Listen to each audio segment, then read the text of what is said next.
বাবারা, হুজুর গাউসুল আজম আমি যেমন করে ওয়াজ করতেছি এমন ভাবে হুজুর গাউসুল আজম কি করলেন, এত বিশাল বড় একটা মজলিসের মধ্যে একটা কোণা দিয়া বসে রইলেন। এবার এই সামনে একটা বিশাল বড় একটা চেয়ার আছে, এমন ভাবে স্পিকার লাগানো, এবার তিনি আওয়াজ করবেন, কিন্তু কেউ সাহস পায় না যে স্টেজে বসে ওয়াজ করবে। হুজুর গাউসুল আজম আব্দুল কাদের জিলানী এমন ভাবে পাশে বসে আছেন রে। ও বন্ধু, কি ভাষায় ওয়াজ করব? হুজুর গাউসুল আজম মনে মনে কয়, এত সুন্দর একটা স্টেজ, এত সুন্দর একটা প্যান্ডেল, এটা কিন্তু সাধারণ মানুষের প্যান্ডেল নয়। ওই প্যান্ডেলের মধ্যে যারা বসা ছিল এরা হলো কুতুবের দল, কুতুবের দল, কুতুবের দল। কুতুব সাধারণ জিনিস না, কুতুবের চোখের মধ্যে আমার আল্লাহ এমন নূর দেয়, তোমার চোখের দিকে তাকায়া বলে দিবে তোমার মনের ভিতরে কি বিরাজ করতেছে। ওই কুতুবের দল যেমন আমার স্টেজের ভিতরে যদি 50 জন আলেম বসে থাকে, যেই কোনো বক্তা ওয়াজ করতে গেলে পানি খাওয়ান লাগবো, কথা কোন ঠিক না বেঠি? হুজুর গাউসুল আজম আব্দুল কাদের জিলানী বিশাল বড় একটা প্যান্ডেলের মধ্যে কোণা দিয়া বসে রইলেন, আর বসে বসে তিনি চিন্তা করতেছেন, ও বন্ধুরি, আমি যদি সবার সামনে দাঁড়াইয়া নবীর প্রেমের গান গাইতে পারতাম তাইলে আমার মনটা শান্তি হয়ে যাইত। আপনারা যারা মাহফিলের মধ্যে এসেছেন, আমি যখন ওয়াজ করি অনেক মুরব্বী দাদায় কয়, যদি তাহিরি হুজুরের মতো আমার নাতিদের বানাইতে পারতাম, যদি ওসমান গনি সালি হুজুরের মতো আমার সন্তানরা বানাইতে পারতাম, যদি ডক্টর কাবিলুদ্দিন সালিহি হুজুরের মতন আমার সন্তানটারে বানাইতে পারতাম।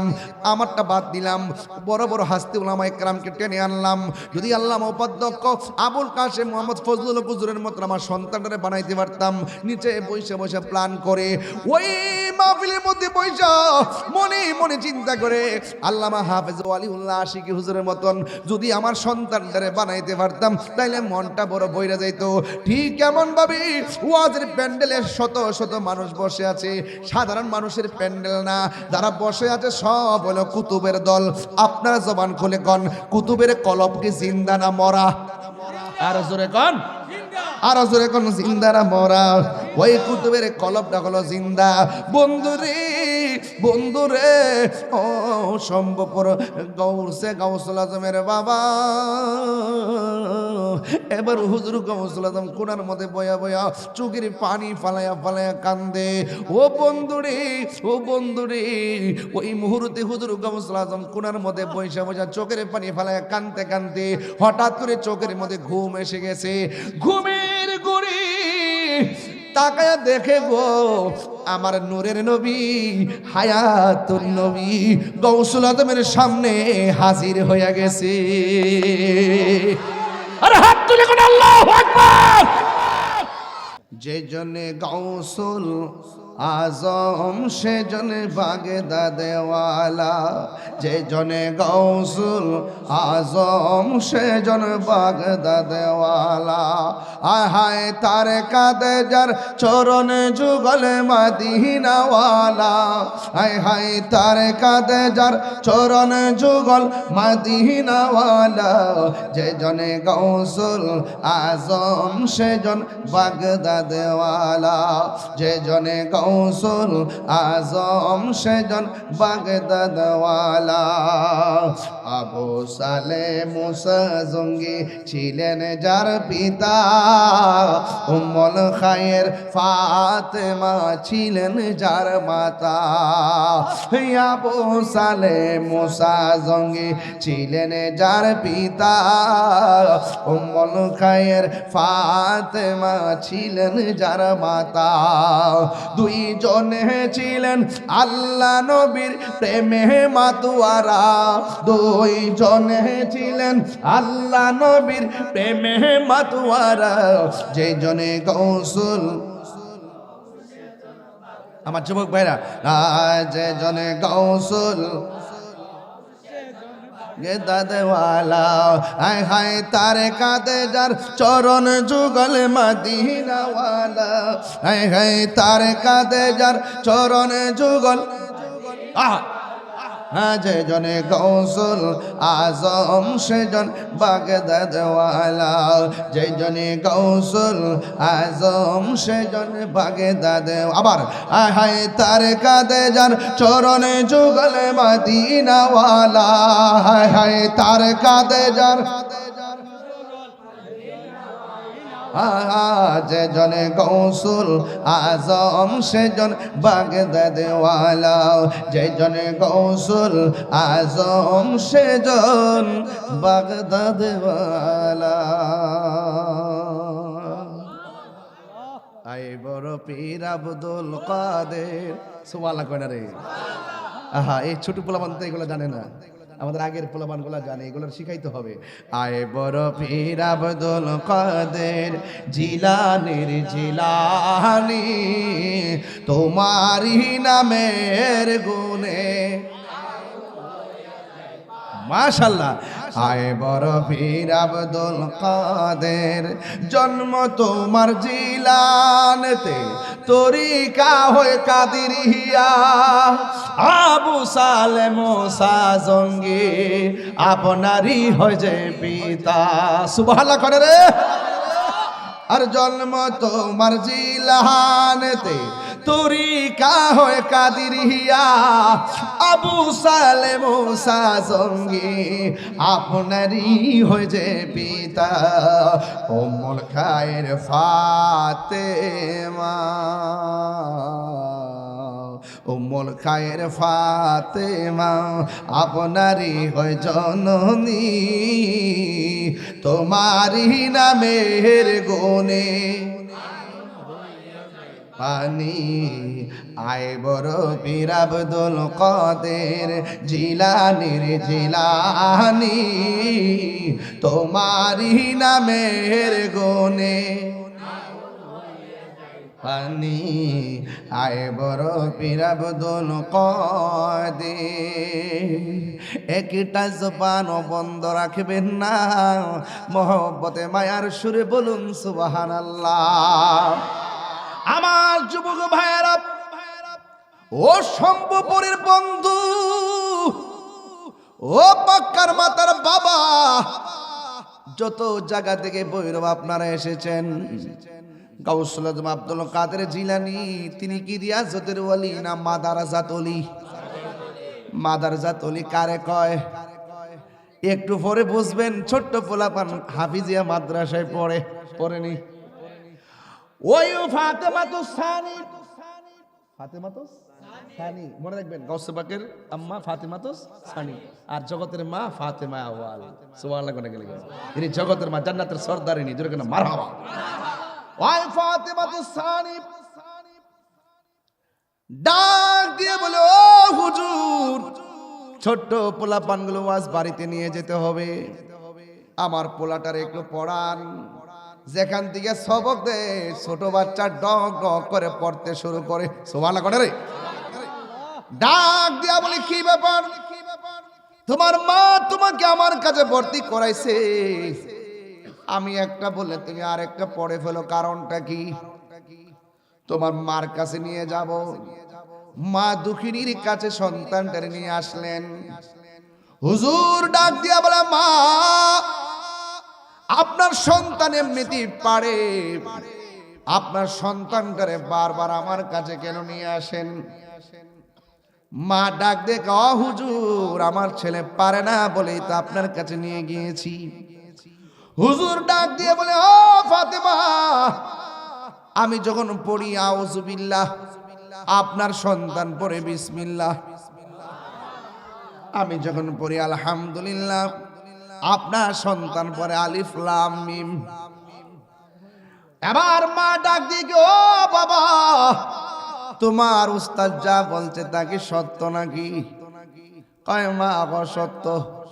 তোমারে পড়াইছে কেডা? কয় তোমার কাছ থেকে শিখছি। মা ডাক দিয়ে বলে, ও ফুত, আমি তো তোরে একটা অক্ষর পড়ানোর শিখলি কেমনে? ডাক দিকে, আমি কি কইছি তুমি পড়াইছো? আমি কইছি আমি শিখছি। কেমনে শিখছি আমারে জিগাও। এবার মা ডাক দিয়ে, কেমনে শিখছ? ও মা, আপনি যখন আমাকে পেটের ভিতরে রেখেছেন, আপনি পেটের ভিতরে রাইখা যখন কোরআন তেলাওয়াত করেছেন, আমি পেটের ভিতরের দিকে শুই না আমি কোরআন মুখস্থ কইরা ফেলাইছি। আল্লাহু আকবার। ও বাবা, কতটুকু তুমি শিখেছো? আবার সন্তান ডাক দিয়ে আম্মা গো 18 পারা পড়ছো, তাই 18 পারা শিখেছি। এটার নাম হলাম বেলায়েতের মাদারজাত ওলি। মা ডাক দিয়ে কইছে রাখ রাখ, বেশি পাকনামি করিস না, গাছের গোড়ার মধ্যে যে ইটের কনক্রিট গুলো আছে দূরে সরা। এবার ডাক দিয়ে কয় তাহলে আমার মার একটু বুঝার লাগবে, আমি পারতাম না। মা ডাক দিত পুত্রী, মা হুকুম করলে মানতে হয়, এটা আল্লাহর বিধান। তোমার আমি হুকুম করলাম কনক্রিট গুলো ফালানোর জন্য, তুমি না করলা কেন? 1 টাকা রুজিও করলি না, 1 টাকা রুজি করে খাওয়াইলেও না, তুমি আবার আমার লাগে কি কষ্ট করছো? এবার ডাক দিয়ে আম্মা, আমি যখন তোমার পেটের ভিতরে ছিলাম, তোমার বাড়িতে একটা ভিক্ষুক আইছিল, কহ আইছিল। তুমি যখন ভিক্ষা দিতে গেছো, ভিক্ষুকটা তোমার হাতের কবজি দেখে তোমার সৌন্দর্যের উপরে লোভ করছিল নি?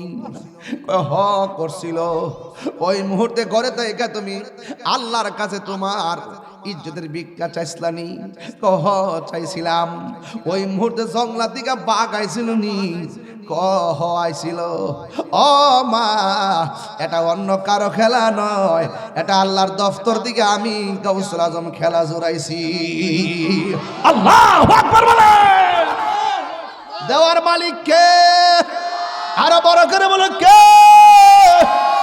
হুজুর গাউসুল আজম। এই হলো মাদারাজাত ওলি, হিসাব নিকাশ বড় ভিন্ন। এই জন্য আমি তাহিরি বলে দিয়ে যাই, গাউসুল আজম নাম শুনলে অবজ্ঞা করবেন না। গাউসুল আজম নামটা উজু সহকারে মহব্বতের সাথে নিয়ে নিবেন। কেন নিবেন জানেননি? এই হুজুর গাউসুল আজম সাধারণ কেউ না রে। ওই গাউসুল আজম এমন গাউসুল আজম যিনি মাদারাজাত ওলি। রাস্তা দিয়া যাওয়ার সময় চোর তারে ধরল, চোরে অল বডি চেক করছে, দ্রব্য খুঁজে পাই নাই। যিনি ডাক দিয়ে একটু দাঁড়ান, কয় কি ব্যাপার আপনারা খুঁজেছেন, আমার কাছে কোনো মাল পান নাই, তবে আমার কাছে মাল আছে। কয় কোথায়? এমন ভাবে কাপড় আস্তিন থেকে সেলাই করা অনেক মুদ্রা বাইর করলো। এই মুদ্রাগুলো ডাকাতের হাতে দেওয়ার পরে বলতেছে, আমার আম্মা বলেছে ও ফুত, জীবনে কোনোদিন মিথ্যা কথা বইল না, আমি মিথ্যা বলতে পারবো না। আমার আম্মা আমার যে মুদ্রাগুলো সেলাই করে দিছে, এই সেলাইগুলা নেন, মুদ্রাগুলা নিয়ে যান। এবার ওই মুহূর্তে গাউসুল আজমের সামনে ডাকাতগুলা ডাক দিয়ে কয়, জীবনে কত মানুষের কাছ থেকে ডাকাতি করেছি, মাল রাখার জন্য কত জোরাজুরি করে, আর আমরা সবাই মিলা খুঁজলাম কিন্তু মাল পেলাম না, আর নিজের মাল নিজে খুললে দিয়া দেয়, এমন জাতের মানুষ তো আর পেলাম না। হুজুর গাউসুল আজম কয়, আমার আম্মা বলেছে ও ফুত, জীবন যদিও যাবে কিন্তু মিথ্যা কথা বলা যাবে না। আল কিযবু উম্মুজ যুনুব, মিথ্যা হলো সব পাপের মূল, মিথ্যা বলা যাবে না। তাইলে গাউসুল আজমের চরিত্র হলো মিথ্যা কথা বলা যাবে না। আমরা গাউসুল আজমের পাগলের চরিত্র হতে হবে, মিথ্যা বলা যাবে না। কারণ যারা সত্য কথা বলে, আসিদিকু ইউনজি ওয়াল কিযবু ইউহলিক, সত্য মুক্তি দেয়, মিথ্যা ধ্বংস করে। হুজুর গাউসুল আজম যখন সত্য কথা বলে দিয়েছে, ওই মুহূর্তে ডাকাতের দল ডাক দিয়ে কয়, তোরা কই রে, আয় আয়, আর ডাকাতি চলবে না, লাঠি ফালাইয়া দে, সুটা ফালাইয়া দে। আজকের আদর্শ দেখা ভিতরে কি জানে একটা প্রেমের ঢেউ উঠে গেছে। ও আব্দুল কাদের, ও আব্দুল কাদের গো, আর ডাকাতি করব না, আপনি মেহেরবানি করে আমাদেরকে কালিমা পড়াইয়া ইমানের দাওয়াত দিয়া দেন। কথা দিলাম বাকি জিন্দেগিটা আপনার কদমে কাটাইয়া দিব। আর জোরে জোরে কন্যা আল্লাহু আকবার। ওলি দিগের রাজা মহারাজ লোমুদের সালাম খানি, আব্দুল কাদের জিলানী। ওলি দিগের লহমুদের সালাম খানি আব্দুল কাদের জিলানি রসুল পাকের তুমি পিয়ারা মৌলা আলীর নয়ন তারা মা ফাতেমার প্রাণের দুলাল হাসান হুসাইনের জিগার পারা হাসান হুসাইনের জিগার পারা সর্বগুণে গুণময়ী সর্বগুণে গুণময়ী ও গো কুতুবে রব্বানি আব্দুল কাদের জিলানি ওলি দিগের রাজা মহারাজ লহমুদের সালাম খানি আব্দুল কাদের জিলানি মুসিবতে পড়ে আমরা ডাকি তোমায় দশত ঘির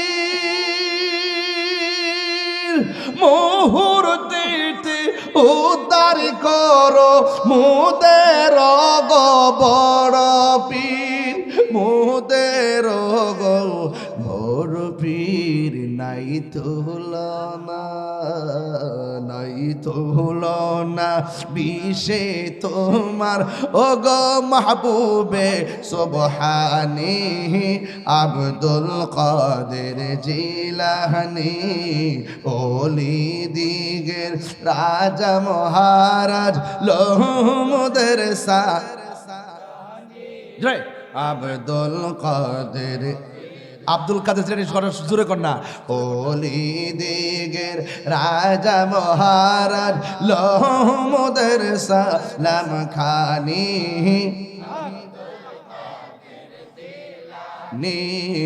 আব্দুল কাদের জিলানি নজদি ও হাবির ফেতে নাহি পড়ে যাই বুঝিমু দেরি মান বেদিন দিগের অত্যাচার বড়ই মুরা পেরেশান বড়ই মুরা পেরেশান মুনাফিক আসেনি মুনাফিক আসেনি হাবি নজিদের ফেতনাই পড়ে যাই বুঝিমু দেরি মান মুনাফিকদের অত্যাচার বড়ই মুরা পেরেশান বড়ই মুরা পেরেশান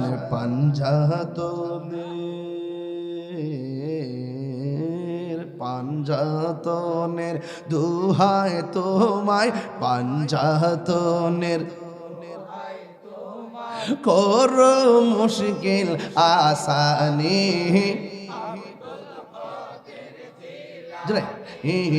আব্দুল কাদের জিলানি ওলি দিগের রাজা মহারাজ লহমুদের সালাম খানি আব্দুল কাদের জিলানি আব্দুল কাদের জিলানি জুরি জুরি কি সুবহানাল্লাহ বলা যাবে না হুজুর গাউসুল আজমের কাছে ডাকাতের দল সব কিছু উপেক্ষা করে কালিমা পড়ে ইমানদার হয়ে গেছে। এই হলো গাউসুল আজম আব্দুল কাদের জিলানীর নীতি এবং চরিত্র। উরুসে গাউসুল আজমের মধ্যে এসে আপনারাও শম্ভুপুরের মানুষ, বৈরবের মানুষ, ওয়াদা করা লাগবে জিন্দেগি তো আমরা মিথ্যা কথা বলবো না। রাজি আছি না? না কারা কারা রাজি? হাত তুলে না কেন?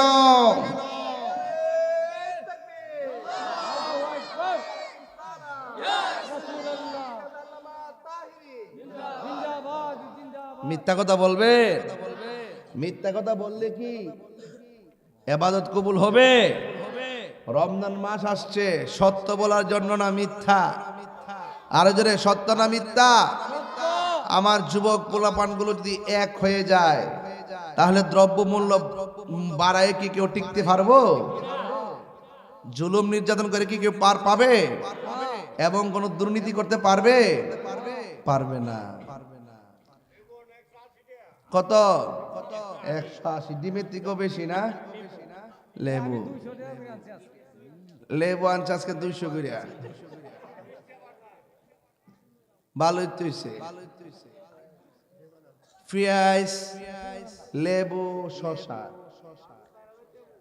এবং লাল শাক, নীল শাক, পালং শাক, এগুলো যদি দাম বাড়ায় দেয়, সবাই একসাথে মিল্লা 5 দিন খাওন বন্ধ করে দিবে, দেখবেন পরে পচে যাবে। আর কখনো জুলুম করে এই দ্রব্যমূল্যের দাম বাড়াবে না। কিন্তু আমরা পারি না। আমরা যখন সারা জীবনে পারি, কিন্তু যখন আমাদের উপলক্ষ আসে তখন আমরা আর না খায়া পারি না। হ্যাঁ, তবে একটা কথা বলি, ইনসাফ ভিত্তিক যদি ব্যবসা না হয়, আপনি দাম বাড়াইতে পারবেন, বরকত হবে না। হ্যাঁ, কথা কন ঠিক না বেটে? ইনসাফ ভিত্তিক যদি আপনার বিজনেস না হয়, আপনার ব্যবসায় যতই টাকা হোক না কেন, বরকত হবে না। আমাদের দেশে সুযোগ সন্ধানী বহুত ব্যবসায়ী আছে, আবার কিছু লোক আছে ঈদ আসতেছে না সামনে, অনেক অনেক মালামাল স্টক করে রাখবে, একদম গোপনে বস্তার পর বস্তা ঢোকায় রাখবে, যে সময় আসলে দাম বাড়ায় দিব। ইসলামে গুদামজাত, মানুষকে প্রতারণার উদ্দেশ্যে গুদামজাত, এগুলা নিষিদ্ধ।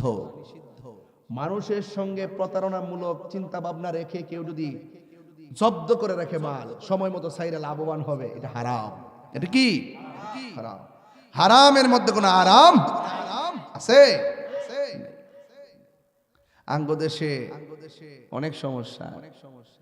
মন্ত্রী একজনে বানাইতে পারছে না, একটা ডেলিভারি মেরে দিছে, যোগাযোগ মন্ত্রী, সড়ক পরিবহন ও যোগাযোগ মন্ত্রী। উনি আইসে কইতেছে, কই পরিবহনের যে সাদা আছে না, যদি কেউ সমঝোতার ভিত্তিতে যদি কেউ লেনাদেনা করে, তাইলে এটা সমস্যা নাই। আমি কিন্তু এর প্রতিবাদ করছি, আজকে কালবেলাতে নিউজ হয়েছে। আমি তাহিরের প্রতিবাদ করতে ভুল করি না। সাদা সাদা ওই যারা দেয় তারা কিন্তু এমনি দেয় না, ভয়ে দেয়, না ফাটতে দেয়। সমঝোতা করলো এটা সাদা, না করলো সাদা। ওই এমন আর কি, যে সুদের টিহা, মানে সুদ নিলাম আর কি, তুমি কিছু কইও না, মিলে দিলে নিলাম আর কি। এগুলা কি আশ্চর্য, বুঝলাম না কিছু। এগুলো দায়িত্বশীলদের কথা নয়। দায়িত্বশীলদের কথা হলো জনগণকে সতর্ক করা, খবরদার চাঁদাবাজি চলবে না। আওয়াজ করে বলেন, চাঁদাবাজি চলবে, দুর্নীতি চলবে। আল্লাহর ওলিদের প্রেমিক যারা হয়, আল্লাহর ওলিদের কদমে যারা থাকে, তারা কখনো চাঁদাবাজি করে না। খবরদার, চাঁদাবাজদের দখলে ব্যবসায়ীরা, খবরদার, ব্যবসায়ীদেরকে জ্বালানো যাবে না। এই জন্য যতটুকু লাভ করে তার 2 গুণ গুনতে হয় বিভিন্ন চাঁদাবাজদের কাছে। আল্লাহর দরবারে আসেন, দেখবেন দিল নরম হয়ে যাবে। অন্যায় করতে গেলে বুকটা কাঁপবে, কথা কন ঠিক না বেঠিক? আর আমি, আপনারা জানেন যে আমি সত্য কথা দ্ব্যর্থহীনভাবে বলার চেষ্টা করি। আমরা কোনো দালালি করি না, আমরা একটা দালালি, এটা মদিনাওয়ালার প্রেমের দালালি। কথা কি সঠিক বলতেছি? খবরদার, সোনার মদিনা বহু দূরে, কিন্তু মদিনাওয়ালা। আমার যুবকগুলা কোথায়? যুবকগুলো সবাই বলেন, সোনার মদিনা, সোনার মদিনা বহু দূরে, কিন্তু মদিনাওয়ালা রে আমার অন্তর জুড়ে মদিনায় আছে রে, অন্তর জুড়ে মদিনায় আছে রে। ওই মদিনা কেমনে যাব, মনে মানে না রে। ওই মদিনা কেমনে যাব, মনে মানে না রে। বলুন সোনার মদিনা, সোনার মদিনা বহু দূরে, কিন্তু মদিনাওয়ালা হে, কিন্তু মদিনাওয়ালা রে রাসূল তুমি শোনো গো আমার ফরিয়াদ, চুমু খেতে বাড়িয়ে দাও নূরানি হাত। রাসূল তুমি শোনো গো আমার ফরিয়াদ, চুমু খেতে বাড়িয়ে দাও নূরানি হাত, চুমু খেতে বাড়িয়ে দাও হাত। আমার অন্তর জুড়ে মদিনায় আছে রে, অন্তর রে ওই মদিনাকে মেনে যাব মনে মানে না রে, ওই মদিনাকে মেনে যাব।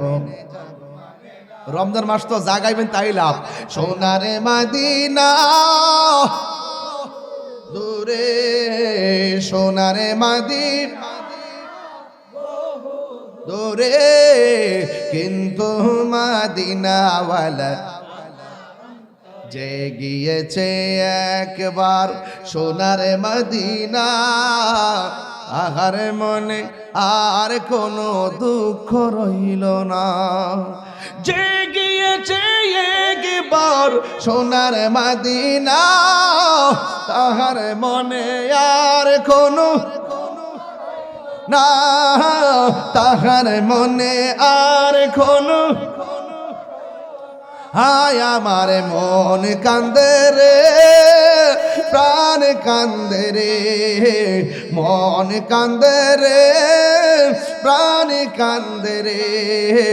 ওই মদিনাকে মেনে যাব মানে না রে, ওই মদিনাকে মেনে যাব মন মানে না রে। বলুন সোনার মদিনা, সোনার মদিনা, কিন্তু মদিনাওয়ালা আমার অন্তরে, কিন্তু মদিনাওয়ালা আমার অন্তরে।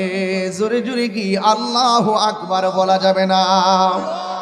এ আমার যুবক ভাইরা গো, ও সম্ভবপুরের বাবারা, হুজুর গাউসুল আজম আমি যেমন করে ওয়াজ করতেছি এমন ভাবে হুজুর গাউসুল আজম কি করলেন, এত বিশাল বড় একটা মজলিসের মধ্যে একটা কোণা দিয়া বসে রইলেন। এবার এই সামনে একটা বিশাল বড় একটা চেয়ার আছে, এমন ভাবে স্পিকার লাগানো, এবার তিনি আওয়াজ করবেন, কিন্তু কেউ সাহস পায় না যে স্টেজে বসে ওয়াজ করবে। হুজুর গাউসুল আজম আব্দুল কাদের জিলানী এমন ভাবে পাশে বসে আছেন রে। ও বন্ধু কি ভাষায় ওয়াজ করব?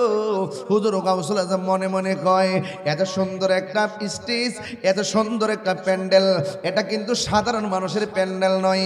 ওই প্যান্ডেলের মধ্যে যারা বসা ছিল এরা হলো কুতুবের দল, কুতুবের দল, কুতুবের দল। কুতুব সাধারণ জিনিস না, কুতুবের চোখের মধ্যে আমার আল্লাহ এমন নূর দেয়, তোমার চোখের দিকে তাকায়া বলে দিবে তোমার মনের ভিতরে কি বিরাজ করতেছে। ওই কুতুবের দল যেমন আমার স্টেজের ভিতরে যদি 50 জন আলেম বসে থাকে, যেই কোনো বক্তা ওয়াজ করতে গেলে পানি খাওয়ান লাগবো। কথা কোন ঠিক না বেঠি? হুজুর গাউসুল আজম আব্দুল কাদের জিলানী বিশাল বড় একটা প্যান্ডেলের মধ্যে কোণা দিয়া বসে রইলেন, আর বসে বসে তিনি চিন্তা করতেছেন, ও বন্ধুরি, আমি যদি সবার সামনে দাঁড়াইয়া নবীর প্রেমের গান গাইতে পারতাম তাইলে আমার মনটা শান্তি হয়ে যাইত।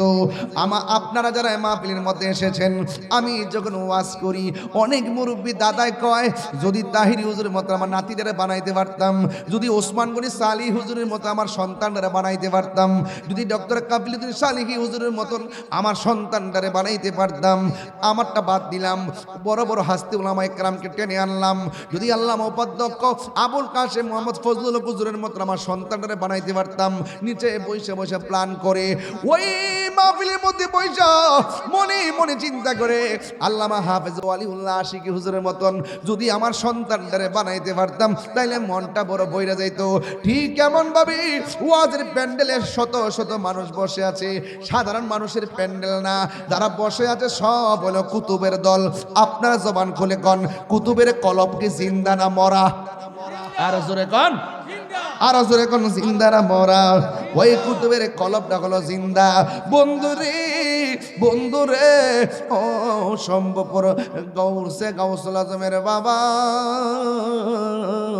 এবার হুজুর গাউসুল আজম কোনার মধ্যে বয়া বয়া চোখের পানি ফালায়া ফালায়া কান্দে ও বন্ধুরে ওই মুহূর্তে হুজুর গাউসুল আজম কোনার মধ্যে বইসা বইসা চোখের পানি ফালায়া কানতে কানতে হঠাৎ করে চোখের মধ্যে ঘুম এসে গেছে ঘুমের গুড়ি তাকায়া দেখে গো আমার নূরের নবী হায়াতুন নবী গাউসুল আজমের সামনে হাজির হয়ে গেছে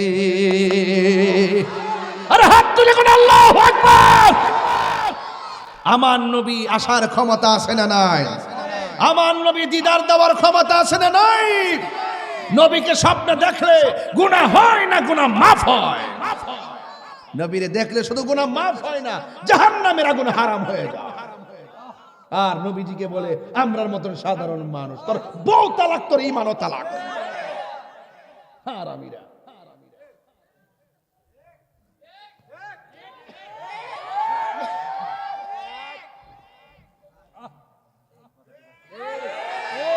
নবীরে কই আমরা মত বলে মানুষ চাফার দাঁত ফলাই দেওয়ার দরকার ভাবছিলাম যে ভালোই যাব নবীর বিরুদ্ধে কথা কইলে কি মিয়া মানে নবীর বিরুদ্ধে কথা কইলে কি ঠান্ডা থাকুন যা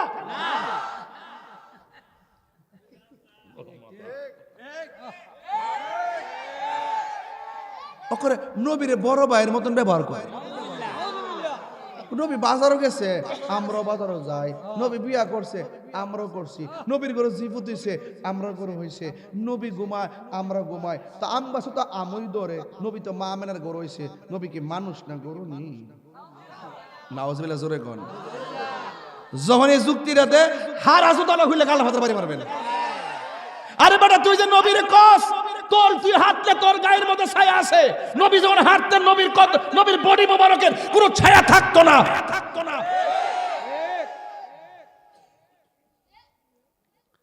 তুইটা দেখা শুনল জানি না কেমনে সত্যটা গোপন করে ফাঁস করলেছি রেদাল গোড়াইলেছি এটা কি রে বাবা এটা কোন দুনিয়াতে এসে পড়েছে রে বাবা হ্যাঁ মানুষ আছে রে বাবা দেশ কি তারা কয় ইঞ্জিনিয়ারিং না ইঞ্জিনিয়ারিং অসুবিধা নাই তো অসুবিধা নাই জাতি দেখছে কথা কোন ঠিক না বেঠে রাসূলুল্লাহর বিরুদ্ধে কথা কয়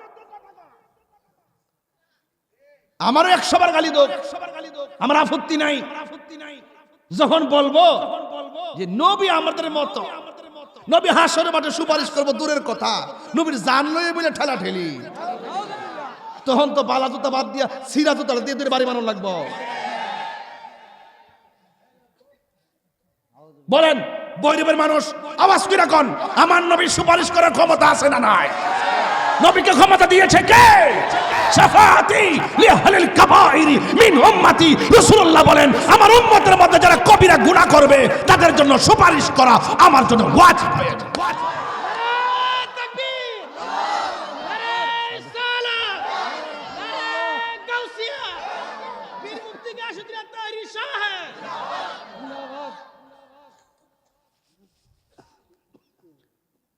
উট্টালো হাসরের মাঠ নামাজ যে পড়ছেন কবুল হয়েছে কিনা জানেননি ওমাগো জানে না দি তাহলে কই পড়লেন আপনারা আপাপি করলেন গতকাল যে রোজা রাখছুন আজকে যে রাখছুন কবুল হয়েছে কিনা জানেননি ওমা কই রাখলেন রে ওমা জানেন না আচ্ছা নবীরে যে ভালোবাসে নবীরে যে ভালোবাসে আমরা যে নবীরে ভালোবাসি এটার মধ্যে কোনো সন্দেহ আসেনি সন্দেহ আছে খবরদার নবীর সামনে কণ্ঠ উঁচা করা যায় না লা তারফাউ আসওয়াতাকুম ফাওকা সাউতিন নবী সাল্লাল্লাহু আলাইহি সাল্লাম নবীজির সামনে কণ্ঠ উঁচা করা যাবে না জোর গলায় কথা বলা যাবে না আদবের সাথে কথা বলতে হবে কথা বলেন ঠিক না বেঠে কবরে যায়া দেহ কবরে যাইয়া দেখবা নবী ছাড়া কোনো আপন এমপি মন্ত্রী যাইব নি কবর দেখো যাইব এরা ডাক্তার দেহা এরা কি আমি পিছন থেকে আনছিলাম এর লাগিয়ে সামনে কবরের মন্ত্রী বলে যাইব তুই দি আপনি আপনার বাড়ি কোথায় নাসিরনগর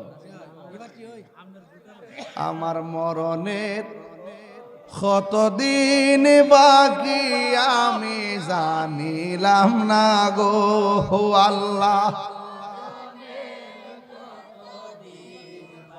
আব্বু সেচ্ছি যে আমার বাপের লেগে সেচ্ছি না আমার দাদার লেগে সেচ্ছি না আমার সম্পদের লেগে সেচ্ছি না আমার ক্ষমতা লেগে সেচ্ছি না উদ্দেশ্য হইল নবী ছাড়া কোনো উপায় নাই নামাজ যে পড়ছি কবুল হয়েছে কিনা জানি না নামাজের এমপিরে সালাম দিলে নামাজ বাতিল নামাজে মন্ত্রীরে সালাম দিলে নামাজ বাতিল নামাজে এসপিরে সালাম দিলে নামাজ বাতিল আর নামাজে আমার নবীরে সালাম না দিলে নামাজ বাতিল তাহলে এই নবী আমরার মতো নামাজ পড়তাছি হঠাৎ করে চেয়ারম্যান সাহেব পিছন দাইছে কইলাম যে চেয়ারম্যান সাহেব একটু বইন আমার 2 রাকাত নামাজ বাকি আছে পরে পড়ুম নে নামাজ হইব নি তাহলে ফাংশন বুঝতে হবে বাবা অক্ষরে কফলে দাগ ফেলায় কর ভালো লেলা বইতো না নবীর মহব্বতের দ্বারা সব পারিব এবাদত আটকা ফিরে গেলে রাসূল বলেন আমি আসি ঈমানটা ঠিক রাখ ঈমান বড় সম্পদের বাবা ঈমান বড় সম্পদ আর ঈমানের সম্পদ এই ঈমানি চেতনা জানতে গেলে আল্লাহর ওলিদের দরবারে আসতে হবে কথা বলেন ঠিক না বেঠিক কোন আপনার মনে একটু কষ্ট হইতেছে বুঝাইছি রমজান মাস তো সাধারণত আমি তো রোজা রইছি আপনারা একটু আমার সাথে গান আমার মরণের কতদিন বাকি আমি জানিলাম না গো আল্লাহ মরণের কতদিন একটু সাউন্ডটা বাড়ান আব্বা আমার মরণের কতদিন বাকি আমি জানিলাম না গো আল্লাহ মরণের কতদিন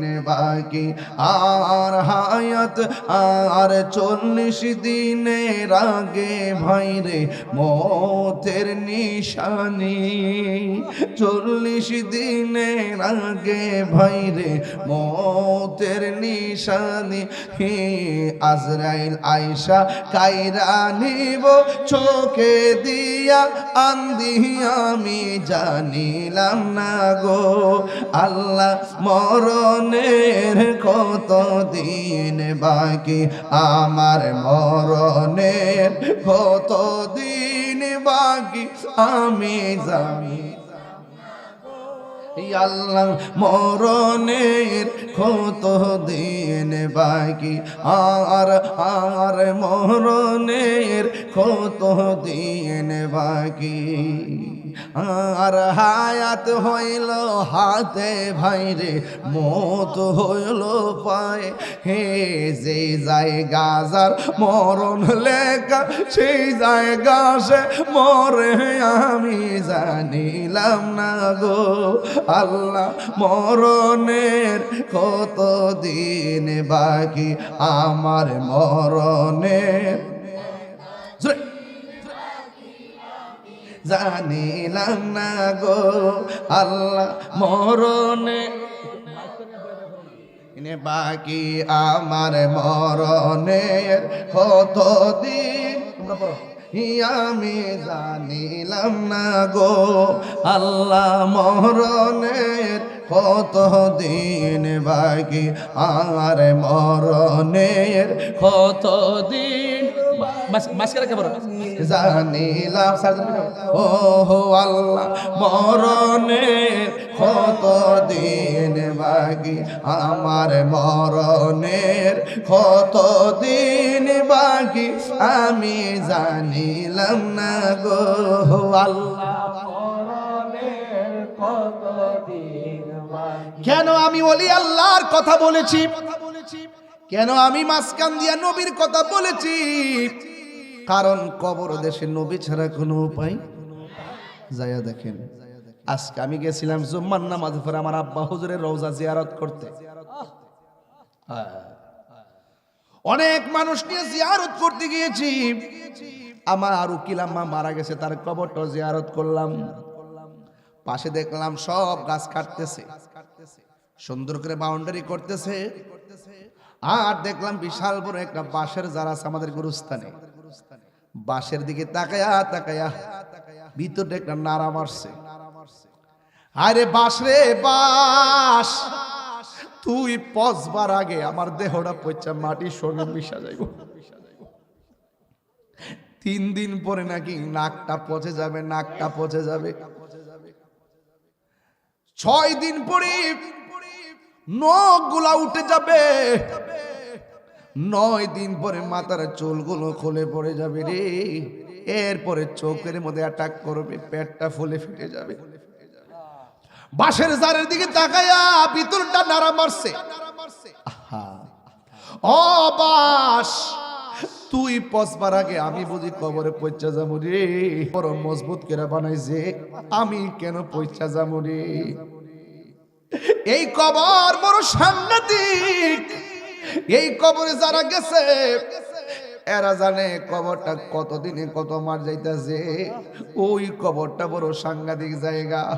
আল্লাহ রাব্বুল আলামিন কোরআনে বলে দিয়েছেন, কাইফা তাকফুরুনা বিল্লাহি ওয়া কুনতুম আমওয়াতান ফাআহইয়াকুম সুম্মা ইউমীতুকুম সুম্মা ইউহয়ীকুম সুম্মা ইলাইহি তুরজাউন। আল্লাহ রাব্বুল আলামিন কয়, ও পৃথিবীর মানুষ, তোমরা কেমন করে আমি আল্লাহকে অস্বীকার করছো? তুমি ছিলা মুর্দা, আমি আল্লাহ তোমার মুর্দা দেহের ভিতরে আমি জীবন দিয়েছি। জীবন দেওয়ার পরে তুমি অনেক কিছুর মালিক হয়েছো। এমন একটা থাবা তোমার জীবনে আসবে, যেই থাবার নাম হলো মৃত্যু। মৃত্যু বড় কঠিন রে আব্বা, মরণ বড় কঠিন, মরণ বড় কঠিন, মরণ বড় কঠিন। নাকটা মুখটারে 2 মিনিটের লাগে বন্ধ করে দেখো, শ্বাসটার কত দাম রে। এই মরণ একদিন আমার সামনে আসবে, এই মরণ একদিন আপনার সামনে আসবে। মরণ মানে হলো আজরাইল আইসা সম্ভবর পাক্কার মাথা দাঁড়ায়া যাবে। পা গুলা থাকবে জমিনে, মাথা থাকবে আসমানে। কেউ আছে ইমান হারা মানুষ, আজরাইল দেখলে পায়খানা করে বিছনা বাসাইয়া দিব, একেবারে চোখগুলো উল্টাইয়া দিব। আজকে দেখলাম ইউটিউবে একটা বক্তা ওয়াজ করতেছে, হঠাৎ করে এইভাবে কি যেন করতেছে। কিছুক্ষণ পরে দেখলাম মানুষটা আস্তে করে মৃত্যুর কোলে পড়ে গেছে। যখন হাতটা বাড়ি মারছে বুঝা ফেলাইছি আজরাইল বুঝি ওই সময়টার মধ্যে তারা ধাও মারছে। এমন ভাবি বুঝি মানুষ শেষ সময় দুনিয়া থেকে বিদায় হয়ে যায়। সে যে নামে আজরাইল, সঠিক সময়ে সম্ভবর পাকার মাথা তোমার ঘরে হইব দাখিল। কত কাকুতি মিনতি করবা তুমি গো আম্মা, রেহাই পাবে না। আজরাইল শিলে কারো কফিয়ত চলবে না গো আম্মা, কফিয়ত চলবে না। তুবা নাম গাছটি আছে, পাতায় পাতায় লেখা আছে মানুষের হায়া।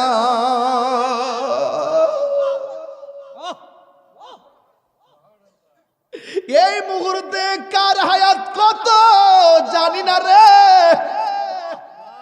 যদি জানতাম ওয়াজ বন্ধ করে বাড়িতে যায় নামাজে দাঁড়ায় থাকতাম, ঘুম হইতো না, খাওয়ান হইতো না, সবাই পাগলের মতো থাকতাম। তোবা নামক গাছটি আছে, পাতায় পাতায় লেখা আছে মানুষের হায়া।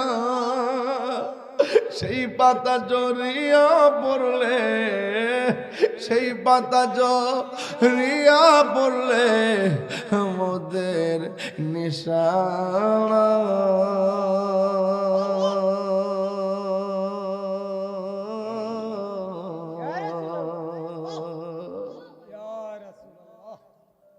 আজরাইলা শিলে কারো কবিয়ত চলবে না। পীর সাইরা মুরিদ চলে যাবে, মুরিদ ছাইরা সুখের সাগরে বাসায়া পীর চলে যাবে, সুতা ফালায়া বক্তা চলে যাবে, আর বক্তা ফালায়া শ্রোতা চলে যাবে, বুটারা ফালায়া মেম্বার চলে যাবে, চেয়ারম্যান চলে যাবে, এমপি চলে যাবে। কেউ কারো আপন নয়। ময়রা দেখো 2 দিন পরে কেউ মনে রাখতো না। বন্ধু তোমার এত আপন, জানাজার মাঠে গেলে বুঝবা বন্ধু কত স্বার্থপর।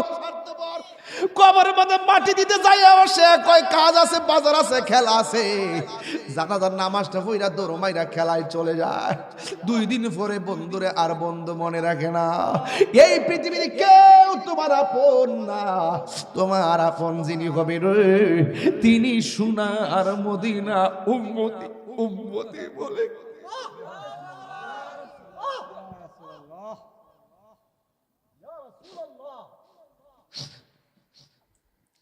কেন আমি তাহিরি নবী নবী করি? আমি তো জানি আমি ব্যক্তি হিসেবে নগণ্য, আমি তো জানি আমল শূন্য, কিন্তু ভরসা একটাই, নবী যদি কবরে আসে আমার চিন্তা নাই। আমারই মৌতের নিদান কাল তাকিও নবী গো আমার সামনে, দেখিব আপনার আপন নয়নে। ইয়া রাসূল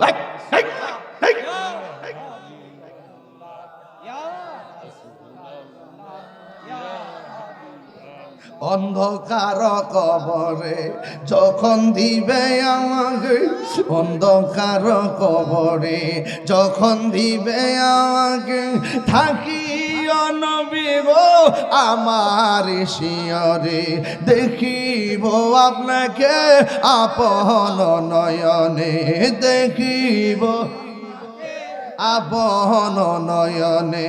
ইয়া রাসূল পাগল হয়ে যাও এই বাবারা, লা ইয়া রাসূল লা মুনকার নকির আসিয়া সওয়াল করব বসাইয়া, দিয়া নবী গো পর্দা উঠাইয়া, মুনকার নকির আসিয়া সওয়াল করবে বসাইয়া, দিয়া নবী গো পর্দা উঠাইয়া, করিব সালাম কদম দরিয়া, করিব ইয়া ইয়া রাসূলুল্লাহ বাল্লা ইয়া রাসূলুল্লাহ ইয়া হাবিবাল্লাহ।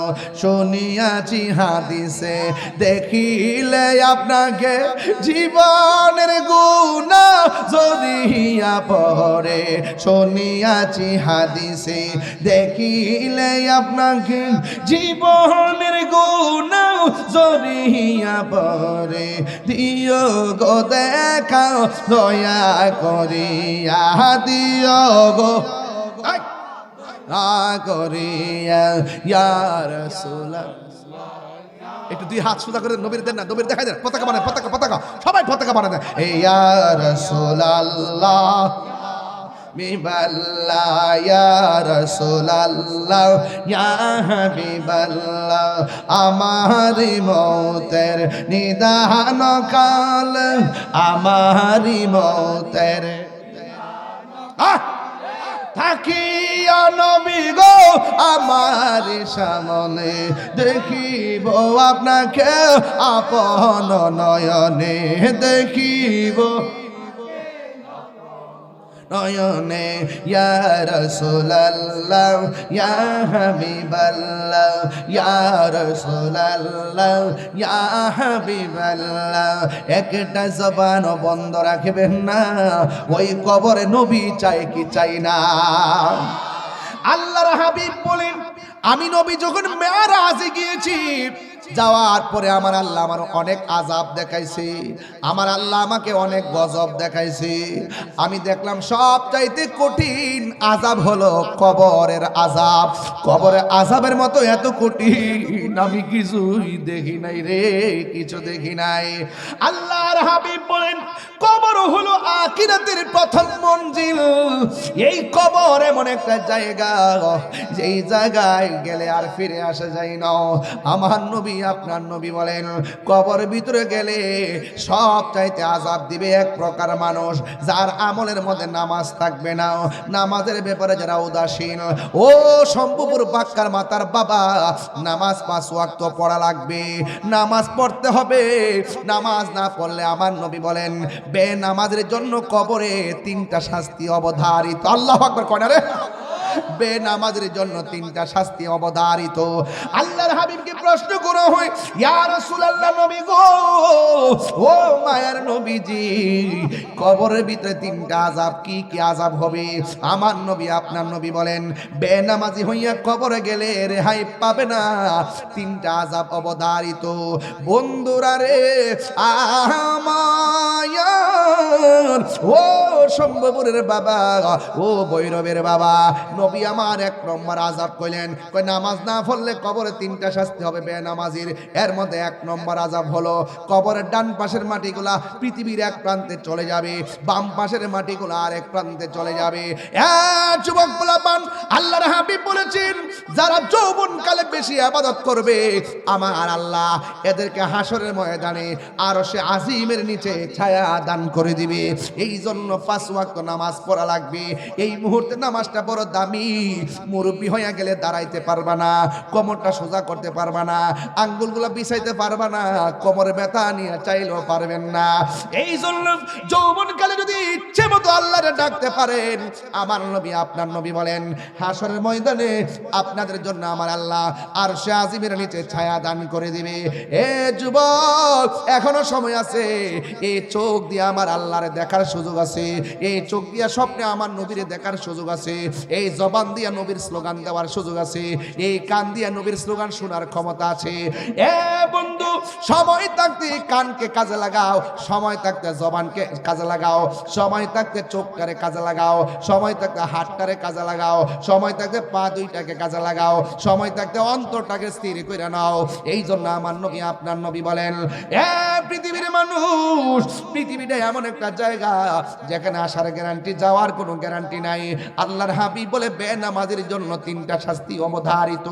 এর মধ্যে একটা শাস্তি হলো কবরের ডান পাশের মাটি পৃথিবীর এক প্রান্তে যাবে রে ভৈরবের বাবা, আর বাম পাশের মাটি আর এক প্রান্তে যাবে। 2 পাশের মাটি 2 পাশে চলে যাবে। আর কবরের মানুষটা তখন কি করবে জানেননি? বলবে আল্লাহ মাটি কেন সরে গেল? কয় তোমার চাপাতি ভাল লাগা সরছে। ও আল্লাহ, কেমনে সহ্য করবো? দুনিয়াতে আগুন লাগলে বাঁচাবো কইলে মানুষ পানি নিয়ে আইছে, দুনিয়াতে বিপদ বললে বাঁচাবো কইলে মানুষ দূরে আইছে, এই কবরের ভিতরে তো কেউ আর আসার সুযোগ নাই গো আল্লাহ। এমন ভাবে মাটি কেন সইরা গেছি? ওই মাটি ডাক দিয়া বলে বান্দা, আল্লাহ তোরে দুনিয়াতে পাঠাইছে ইবাদত করার জন্য। আমি জমিনের মধ্যে গুইরা গুইরা নাফরমানি করছস, আমি বুবার মতো সহ্য করছি। জমিনে গুইরা গুইরা হারাম খাইছস, আমি বুবার মতো সহ্য করছি। জমিনে চইলা চইলা আল্লাহর সঙ্গে নাফরমানি করছস, আমি সব বুইলা রইছি, আমি ধৈর্য ধারণ করে নিয়েছি, বুবার মতো বইলা রইছি। তাই মনে এখন ভাবিস না আমি মাটি তোর সঙ্গে ভালো ব্যবহার করব, আমি ভালো ব্যবহার করব না। না না, আল্লাহ রাই তৈলে ডরাই, রাইতে পোহাইলে ডর বয়স কলি বুইলা যায়। আল্লাহ রাই তৈলে ডরাই, রাইতে পোহাইলে ডর বয়স কলি বুইলা যায়। দিনে রাইতে তোমার বান্দা কলবে যেন পায়, দিনে রাইতে তোমার বান্দা কলবে যেন পায়। আল্লাহ রাই তৈলে ডরাই, রাতে পোহাইলে ডর বয়স কলি বইলা। কেমনে অন্ধকার কবরে থাকবো? রাত্রে বেলায় একলা বাইরিলে লাইট লাগে, লাইট। আজকে ঘর থেকে বের হওয়ার সময় বলতেছি ঘরের কোনাটা অন্ধকার দেখা যায়, কোনার মধ্যে লাইটটা দাও। অন্ধকারের মধ্যে চাকতে পারি না, অথচ বিশাল বড় পৃথিবী। আর কবরটা এমন অন্ধকার, ডানে মাটি বামে মাটি সামনে মাটি পিছনে মাটি, কেমনে অন্ধকার কবর মধ্যে আমরা থাকবো? এত বিশাল বড় পৃথিবী, লাইট ছাড়া রাতে চলতে পারি না, কেমনে কবরের মধ্যে থাকবো? ওই জন্য আমি প্রায় মাহফিলে বলি, আল্লাহ রাই তৈলে ডরাই, রাতে পোহাইলে রাতে পোহাইলে ডর বয়স কলি বুইলা যায়। দিনে রাইতে তোমার বান্দা কলবে যেন পাই, দিনে রাইতে তোমার বান্দা কলবে যেন পাই, আল্লাহ রাই তৈলে ডরাই, রাতে পোহাইলে ডর বয়স কলি বুইলা যায়। আল্লাহ আমি সৃষ্টি তুমি স্রষ্টা, আমার কি বা সাধ্য, যখন তখন উইরা যাইতে শম্ভুপুরবাসী বাধ্য। আল্লাহ আমি সৃষ্টি তুমি স্রষ্টা, আমার কি বা সাধ্য, যখন তখন উইরা যাইতে জীবের জীবন বাধ্য।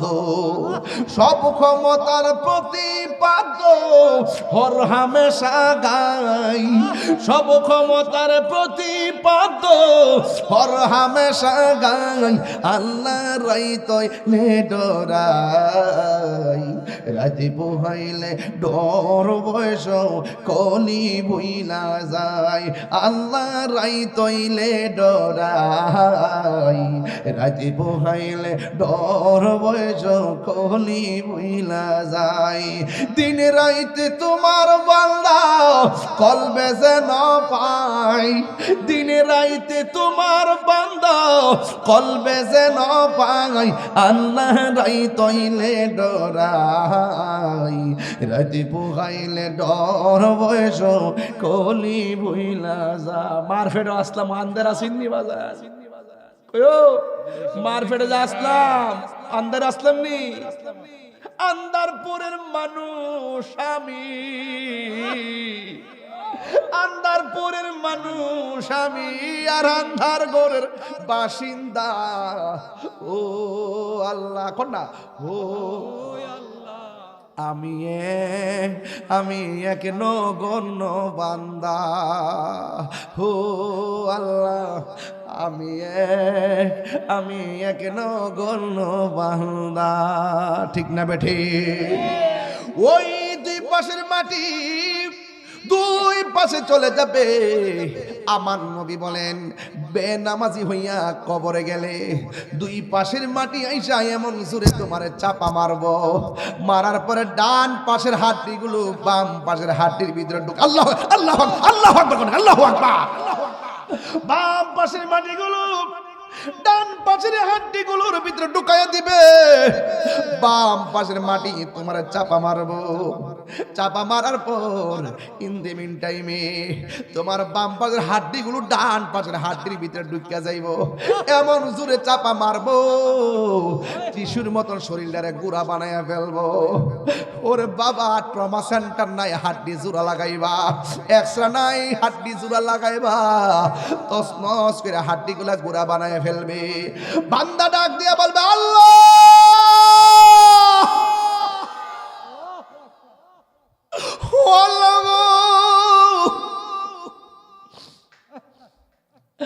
আর পারি না, আর সহ্য হয় না, আমার আবার দুনিয়াতে পাঠাও। নামাজ না পড়লে যদি কবর ভিতরে এমন আযাব হবে, আমি জিন্দেগি তো নামাজ ছাড়তাম না দুনিয়াতে। বেড়া আল্লাহ কয় না না, সুম্মা ইউঈকুম সুম্মা ইলাইহি তুরজাউন। সবাই আমার সাথে বলেন, ইন্না লিল্লাহি ওয়া ইন্না ইলাইহি রাজিউন। আল্লাহকে বান্দা রে, আমি আল্লাহ তোরে জীবন দিয়েছি, আমি আল্লাহ তোরে মরণ দিয়েছি, মরণ দেওয়ার পর কবরে যে জীবন দিয়েছি আর দুনিয়াতে যাইতে পারতা না, আমি তোরে মায়া করে বানাইছিলাম, আমার দিকে তোরে ফিরাই দিব। আমি কাহার জন্য রহমান, আবার কাহার জন্য কাহার। চিৎকার মেরে কি আল্লাহু আকবার বলা যাবে না? High high high high. এবার বান্দা ডাক দিকে আল্লাহ, যদি আপনাদের কান থাকতো, কান যদি কান থাকতো, আল্লাহ বলছে ওয়ামা ইয়াস্তাবিল আহইয়াউ ওয়ালাল আমওয়াত ইন্নাল্লাহা ইউসমিউ মান ইয়াশা। আল্লাহ বলেন যারা মুর্দা যারা জিন্দা তারা এক হতে পারে না। জিন্দা মানুষের ঘরে আগুন লাগলে আরেকজনে নিভায়, কিন্তু মুর্দার ঘরে আগুন লাগলে দুনিয়ার কেউ নিভাইবার কোনো ক্ষমতা নাই। এই জন্য আল্লাহ কয় ওমা ইয়াস্তাবিল আহইয়া ওয়ালাল আমওয়াত, যারা মুর্দা যারা জিন্দা তারা এক হইতে পারে না। আর যারা কবরে থাকে ইন্নাল্লাহা ইউসমিউ মান ইয়াশা, যারা যাদেরকে আমার আল্লাহ ক্ষমতা দেয়, এরা কবর আযাব দেখার ক্ষমতা আছে না নাই? এবার কবর মধ্যে বেনামাজি বলবে আল্লাহ আর সহ্য হয় না, যদি আল্লাহ আমারে কান দিত, আপনা করে নিয়ে যদি গুরুস্থানের মধ্যে যাইতাম, দেখতেন গুরুস্থানের মানুষগুলা কেমনে কান্না করে। ও বন্ধুরে, বন্ধুরে, ও বাবা, এই জন্য নামাজ ছাড়া যাবে না। এবার 2 নম্বর আযাবের কথা আমার নবী ডাক দিয়ে কয়, 2 নম্বর আযাব হলো কবরের ভিতরে যদি বেনামাজি হইয়া কবরে যায়, জাহান্নামের আগুন থেকে একটা তাপ কবরে ঢুকায় দেওয়া হবে। এই তাপটা দুনিয়ার আগুনের চাইতে 70 গুণ বেশি গরম হবে। কেমনে সহ্য করবেন আপনি? একটাবার ক্ষণ দুনিয়াতে আগুন লাগলে ফায়ার সার্ভিস আগুন নিভাইতে আসে, অথচ আপনার আব্বারে ঘরের পাশে গুরুস্থানে শুয়েছেন, কিন্তু কবরে আগুনে জ্বলতেছে। আমরা 1 সেকেন্ডের জন্য তার উপকার করার কোনো সুযোগ নাই। এই জন্য যার যার কবরে তার তার হিসাব দেওয়া লাগবে। এই জন্য কবরে যাওয়ার আগে নামাজের দরকার আছে না নাই? 2 নম্বর হলো কবরের ভিতরে জাহান্নামের আগুনের উত্তাপ ঢুকিয়ে দেওয়া হবে, কিন্তু এই আগুন দিয়ে তার শরীরটা ঝাঁঝরা ঝাঁঝরা বানায় ফেলবে। বান্দা ডাক দিয়া বলবে আল্লাহ গো, আর পারি না গো আল্লাহ, আমাদেরকে দুনিয়াতে পাঠাও। এরপর আল্লাহ তো বলছেন সুম্মা ইলাইহি তুরজাউন, তোমাদেরকে আর ফিরে যাওয়া লাগবে না, আমি আল্লাহর কাছে ফিরে এসেছো। এই জীবনের পরে আর কোনো মৃত্যু হবে না, এখন শুধুমাত্র হবে হিসাব আর হিসাব। ফামাইয়ামাল মিসকালা যাররাতিন খাইরান ইয়ারা ওয়া মাইয়ামাল মিসকালা যাররাতিন শাররান ইয়ারা, যাররা যাররা পরিমাণ হিসাব হবে। এবার কবরের ভিতরে ইন দি মিন টাইমে আবার 3 নম্বর আযাব কি জানেননি? কয় কবরের ভিতরে এমন সাপ কবরের ভিতরে ঢুকাইয়া দেওয়া হবে, এই সর্পের কারণে তোমার গায়ের মধ্যে এমন করে দংশন করবে। এই সাপ এমন সাপ, যদি তোমার গায়ের মধ্যে এই সর্পের যদি এই যে সর্পের যে সবল আছে, এই সবল যদি পৃথিবীর মধ্যে একটা বার শ্বাস দিত, এই পৃথিবীটা একদম শেষ হয়ে যাইত। এমন বিষাক্ত সাপ তোমার সবল মারবে, উজানায় বাদ্যানায় যে জারাইব। কেমনে কবরের মধ্যে থাকবেন? এই জন্য বেনামাজি হইয়া কবরে যাওয়ার দরকার নাই। আপনারা জবান খুলে বলেন আমরা সবার জন্য নামাজের দরকার আছে না নাই? কারা কারা রাজি আছেন রমজান মাস হাত তুলে নারে তাকবীর?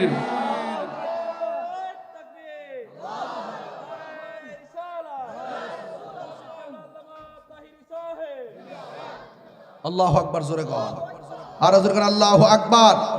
তাহলে এই নামাজের দরকার আছে না নাই? আরো বড় করে আছে না নাই? নামাজ পড়তে গেলে আমার রাসূলুল্লাহকে মেনে নামাজ পড়তে হবে, রাসূলুল্লাহকে মহব্বত করে নামাজ পড়তে হবে। আলা আলা ঈমান আলিমাল্লাহ মুহাব্বাত আলা, যার অন্তরে নবীর মহব্বত নাই তার ঈমান নাই। এই জন্য আমার যুবক ভাইরা 1.5 ঘন্টার উপরে আলোচনা হয়ে যাচ্ছে, কিন্তু আপনারা কেউ টের পাচ্ছেন না। সময় কিন্তু চলে যাচ্ছে, ভালোবাসার সময় টের পাওয়া যায় না। কিন্তু সময় চলে গেছে, ঘড়ির কাঁটা দিকে তাকিয়ে সাহারি খাওয়ার প্রস্তুতি চিন্তা না করে একটাবার চিন্তা করো, এই সময়টা তো আমার জীবন থেকে চিরদিনের জন্য চলে গেছে, এই সময়টা তো আর আসবে না।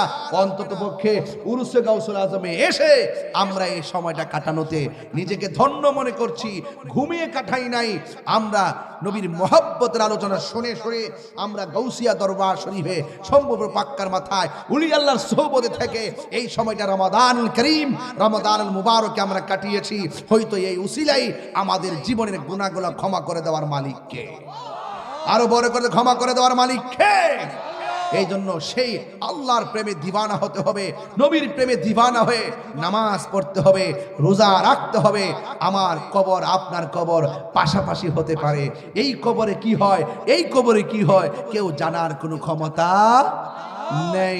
তাইলে কত বড় অসহায় মাটির মধ্যে আমাদের পড়ে থাকতে হবে। হায় হায়, আমাদের 60 বছর পরে হাড্ডিগুলা পর্যন্ত খুঁজে পাওয়া যাবে না। 60 বছর পরে কিছু কিছু হাড্ডি থাকে, এইগুলো মাটির সঙ্গে মিশে যায়। তাহলে আসুন না ওই জিন্দেগিটা আমরা তৈরি করি। 60 কেন, 600 বছর পরেও আমাদের রওজার আমাদের কবরে, আমাদের দেহের ভিতরে মাটি স্পর্শ করবে না, পোকামাকড় স্পর্শ করবে না। ওই জিন্দেগি আমাদেরকে তৈরি করতে হবে। এ বাবা শাহজালাল, এ শাহজালাল, তুমিও বান্দা আমিও বান্দা। ও গাউসুল আজম, তুমিও বান্দা আমিও বান্দা। ও খাজা গরিবে নওয়াজ, তুমিও বান্দা আমিও বান্দা। গোলাপ শাহ, গরিবুল্লাহ শাহ, মিসকিন শাহ, আমারও শাহ, গোলাপ শাহ, শাহরি বগদাদি, শাহপুরান, মিসকিন শাহ সহ, নাসিরউদ্দিন সিপাশালা সহ, কল্লা শহীদ সহ, তোমরা বান্দা আমরা বান্দা।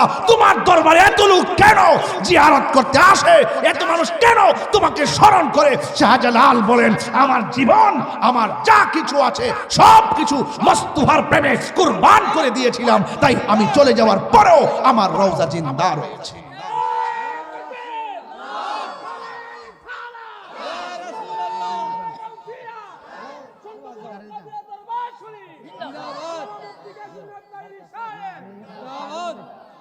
আমার যুবক ভাইয়েরা, বান্দার শরীরে পছন্দ ধরতে পারে,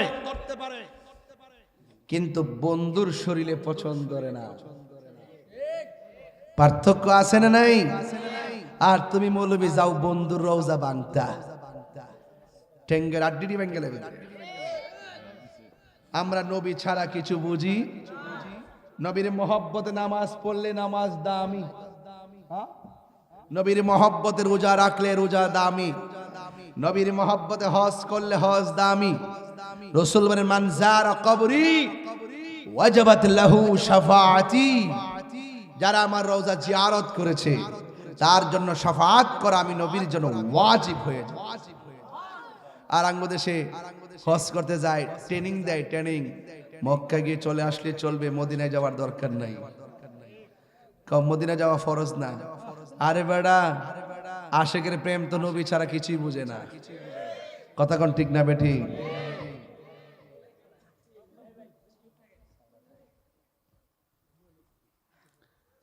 খবরদার, ইউটিউব মৌলবী, ফেসবুক মুফতি, গুগল মুফাসসির, এদের খপ্পরে পড়া যাবে? এই রমজানে মনে হয় কিছুটা কমছে, তারাবি 8 রাকাত একটু কমছে, এবার একটু কমছে, আছে কম, দমছে একটু। দেশের প্রেক্ষাপটে সিআরটির ফাইল এসে তো এখন তার দরকার নাই। সিআরটির ফাইল আর হক কথা চলে না, শেষ হয়ে যায়। আয়েন সবাই মিলেমিশে চলে, মারহাবা জোরে কোন হক কথা কয়েন, হক কথা কয়েন। তারাবি নামাজকে 20 না 8? আরো জোরে। বেতের কি 1 না 3?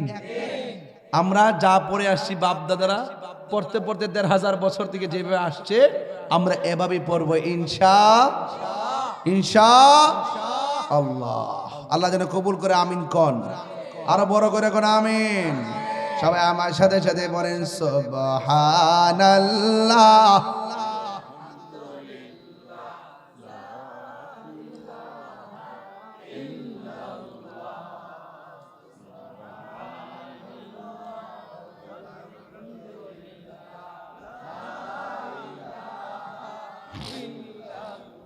তুমি জীবন তুমি মরণ আধার ঘরে তুমি আপন তুমি জীবন তুমি মরণ আধার ঘরে তুমি মোদের পাড়ের তরি তুমি তুমি নিদানে হরানে ওয়ালা ইয়া রাসূলুল্লাহ লা ইয়া রাসূলুল্লাহ ইয়া হাবিবাল্লাহ ইয়া রাসূলুল্লাহ